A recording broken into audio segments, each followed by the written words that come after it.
আজকে শেয়ার করব আমি কিভাবে কোনো প্রকার দালাল ছাড়াই মাত্র 24 দিনের মাথায় আমি আমার পাসপোর্টটি হাতে পেলাম। আমি আজকে যাচ্ছি আমার পাসপোর্টটি রিসিভ করতে। সময় মতো আমি গাড়িতে উঠে পড়লাম, রওনা দিলাম পাসপোর্ট অফিসের উদ্দেশ্যে যাচ্ছি। এখন শেয়ার করব কিভাবে আমি মাত্র 24 দিনের মাথায় কোনো থার্ড পার্টি, কোনো পার্সন, কারোর সহায়তা ছাড়াই আমি নিজে নিজে সব কিছু করে পাসপোর্টটি হাতে পেতে যাব। প্রথমে আমি অনলাইন থেকে অ্যাপ্লাই করি।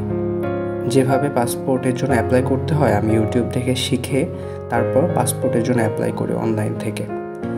পুরোটা আমি নিজে নিজেই করি। তো আমার পাসপোর্টটা ছিল 10 বছর মেয়াদে। টোটাল অ্যামাউন্ট ছিল আমার 5,750 টাকা, 10 বছরের জন্য 48 পেজের।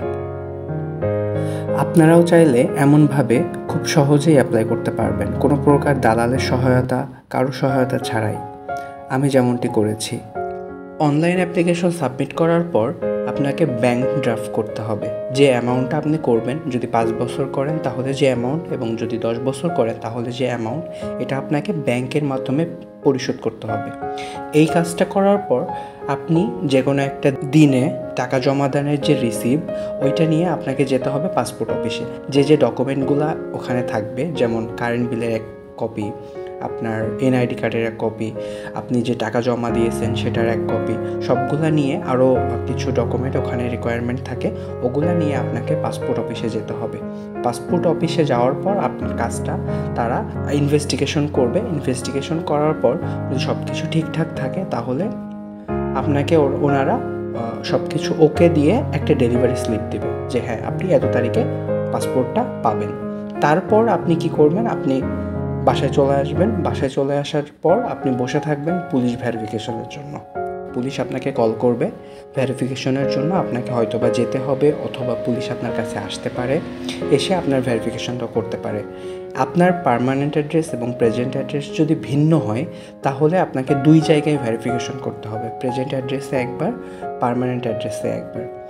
ভেরিফিকেশন শেষ হওয়ার পর আপনাকে আর কিছুই করতে হবে না, আপনাকে অপেক্ষা করতে হবে আপনার পাসপোর্টটা কখন ইস্যু হবে এটার জন্য।